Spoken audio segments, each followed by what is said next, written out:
ተጣመሩ ተጣመሩ የሚለው ቃል እንግዲህ ሰርቷል፣ ፍሬ እያፈራ ነው። ሰሞኑን በነ ሄሉዬ ሰፈር ፍቅር ፍቅር እየሸተተ ነው ያለው ማለት ነው። ማን ፎንቅቆ ማን ይቀራል በሚለው እንግዲህ ልዑሌ ሰሞኑን ሊፎነቅቅ ነው ወንድማችን።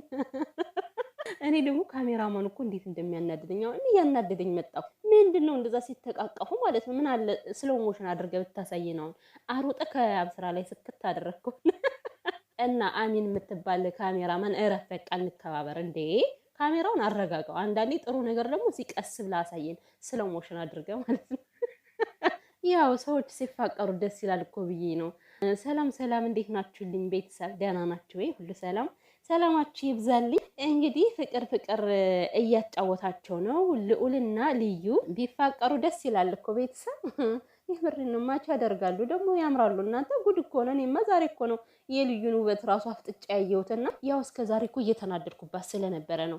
የምር እውነት ስነግራችሁ በጣም ነበረ የምናደድባት። በቃ የምናደድባት ምንድነው አንድ ነገር አለ። በቃ ሄሉ ስትማታት እኔ በጣም ነው ደሜን የምታፈላው በዚህ አጋጣሚ ማለት ነው። ግን ደግሞ እንግዲህ ያው ይቅርታ ስለተጠያየቃችሁ ቂም መያዝም አያስፈልግም እና ውበታም ናት እናንተ፣ ቆንጆ ናት እና ከልዑሌ ጋር ማች ታደርጋለች። ግን ደግሞ ያው መካከል ላይ የተፈጠረ ነገር አለ። እኛም ከአእምሯችን ላይ የሆነ ነገር ጫር የሚያደርግ ነገር ተፈጥሮብናል። እሱ ምንድነው? የአብ ስራ ነው። የአብ ስራ አስተያየቱ እንዴት ነው ነገሩ? ምንድነው የአብ ስራ? ቆይ ምን አስበ ነው በዚህን ያክል ደረጃ እንደዛ ስትጉረጠረጥ የነበረው? ምንድነው በውስጥ ስታምሰለስልና ስታስብ የነበረው እንዴ? ሄሉሻ ካጠገብ እያለች እንደዚህ በሐሳብ ስምጥ ማለት አሁን ይሄ ልክ ነው? ከኛ ራሱ ሌላ ነገር እንድናስብ የምታደርገን። ለማንኛውም ሄሉዬ የኔ ቆንጆ የኔ ማር እግዚአብሔር ይጠብቅሽ። እውነት በዚህ መካከል የሆነ ነገር ቢፈጠር ዞሮ በአንደኛ ደረጃ ተጎጂ የምትሆነው ሄሉ ስለሆነች እግዚአብሔር አምላክ ጥብቅ ያድርግሽ የኔ ውድ ሄሉዬ። እንደዛ ስትፍለቀለቅ ቆይታ እኮ እሱ ሲቀየር ራሱ እሷም በአንዴ ፊቷ ድብዝዝ አለ ማለት ነው ሄሉዬ። ይሁን እንዴት ነው ጭልም ማለፊቷ ባንዴ ማለት ነው። እና ያስደነግጣል እኮ ያስደነግጣል። የአብ ስራ በዚህን ያክል ደረጃ ያስበረገገ ነገር ምንድን ነው? ታፈቅራታለህ እንዴ? እንዴ አንዳንድ ሰዎች እኮ በቃ እንደዚህ እንድንጠራጠራችሁ የምታደርጉን እናንተ ናችሁ። የሆነ ነጥብ ትጥላላችሁ። ሰው ደግሞ በዛ ነጥብ ገብቶ በቃ ብዙ ነገር ያስባል። ስለዚህ እናንተ ያላሰባችሁትን እንኳን እናስባለን እኛ ማለት ነው። እና ምንድነው እቺ ልጅ ላንተ ደስታ ቆማለች። እስካሁን ድረስ አንተ እንደምትናገረው አገሯን ለቃ የመጣችው ላንተ ደስታ ነው። ከዚህ በኋላ ደግሞ በቃ ለሷ ደስታ አንተ መቆም አለብህ። አለቀ። የምትፈልገውን ነገር እንድታደርግ ማለት ነው።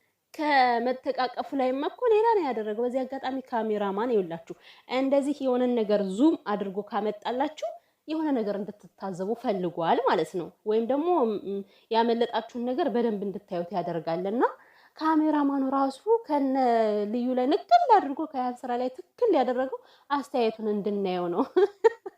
እና አስተያየትን መልሰው እንንቀል ያብ ስራ። ምክንያቱም በቃ ከዚህ በኋላ ሄሉ ነች አንተ ሚስትህን ካጠገባ አድርገህ ደግሞ በዚህን ያክል ደረጃ በሀሳብ መሰማመጥ አያስፈልግምና እኔ አሁን ለራሴ ጥያቄ ፈጥሮብኛል እኮ ቤተሰብ። የምሬ ነው፣ ውስጥ እየተንሰለሰለ ነውና በቃ ህይወት ይቀጥላል አይደል የሚባለው። እቺ ልጅም ህይወቷን መኖር አለባት። ግን ደግሞ እኔ ምን አስባለሁ አንዳንዴ ከአይን የራቀ ከልብ ይርቃል ይባላል ቤተሰብዬ ማለት ነው። አሁን ልዩና ልዑል አብረው ከሆኑ በቃ በየጊዜው ያያታል ያብ ስራ፣ ይገናኛሉ። ያው ለቪዲዮም ለምንም ስለሚሰሩ ማለት ነው። እና በዛ መካከል ምናልባት የሰጋው ይሄ ትዝታ የሚባል ነገር አለ ልቤን ድርጭ እንዲያደርገው ብሎ ፈርቶ ነው ወይንስ ደግሞ ነገር ይፈጠራል ብለህ ፈርተህ ነው? እዚህ ጋር እኮ ግልጽ አልሆነልንም። አሁን እኛ ይሄ ነው ብለን መፍረድ አልቻልንም። ራሱ አስተያየቱ ብዙ ነገሮችን እንድናወጣ እንድናወርድ ያደረገን እኮ። ይሄን ፈርተህ ከሆነ ምንም የሚያስፈራ ነገር የለም። በራስህ ኮንፊደንስ ሊኖር ይገባል ማለት በቃ አለ አይደለ? የተውከውን ነገር ልትመለስበት አይገባም ማለት በቃ ልብን ጀግና ማድረግ ነው። ይሄ ልባችሁን ካስቆረጣችሁ ምንም ትዝታ ምናምን የሚባል ነገር ሊመልሳችሁ አይችልም። እና ልብህን ቁርጥ ማድረግ አለብህ። ያብሳ የሆነስ ነግራችሁ የልዩና የሄሉ ጓደኛሞች መሆን ለኔ አይታየኝም። ለምን? ከባድ ነው የሚመጣው ነገር አይታወቅም። ምክንያቱም ከዚህ መካከል ያለ በቃ ኖርማል ጓደኛዋ እኮ አይደለችም። አሁን ልዩ ማለት ነው የፍቅረኛዋ ፍቅረኛ ነች አይደለ? ስለዚህ የእነሱ ጓደኛሞች ቢሆን እኔ ብዙም አልጣመኝም፣ ብዙም አልታየኝም። ዝምድና በሩቁ ቢያደርጉት ጥሩ ነው።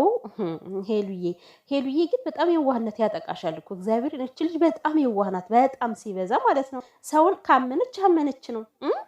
ጉድ እኮ ነው። ይህን ስላችሁ ደግሞ እኔ ልዩን ጠልቻት አይደለም። እኔ አሁን ባለችበት ደረጃ እኔ እየጠላዋት አይደለም። እንደውም በቃ የሆነ እያሳዘነችን የመጣችሁ ይገርማችኋል።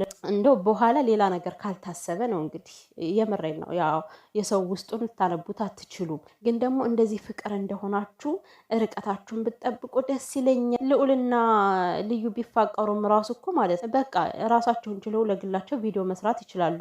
ያን ያክል ከነ አብስራ ጋር ብዙ ጓደኛሞች ቢሆኑም ብዙ ግን ይሄ መነካካቱ መቀራረቡ ልክ ነው ብዬ አላምንም ማለት ነው። የአብስራና ሄሉ ደግሞ ማለት በቃ ተጋቡና ልጃቸውን ውለዱ። ሲጀመር የአብስራ እኮ ልጅ ወዳለው እያለ ነው አደለ? ስለዚህ በትዳር ተጣመሩ፣ አለቀ። ሌላ ነፋስ ማስገባት አያስፈልግም። እናቴ አሁን እኔ አእምሮዬ በቃ ሲያስብ ሲጨነቅ ነው የሚያመሸው። ለምንድን ነው እንደዛ የሆኑ የአብስራ እያልኩ ማለት ነው። አይ ሄሉዬ እኔ ውድ ግን ምን ላርግሽ? ልዩም ደግሞ ማለት ነው በቃ የሆነ ፍቅር የምትጀምሪ ከሆነ ከልዑል ጋር ደስ ይላል፣ አሪፍ ነው፣ ማች ታደርጋላችሁ። ግን የሆነ እንዴት ነው በውስጥሽ ሌላ ነገር እንዳይኖር አደራሽን። ሄሉን እንዳየሻት በጣም የዋህ ሰው ናት። በቃ የምር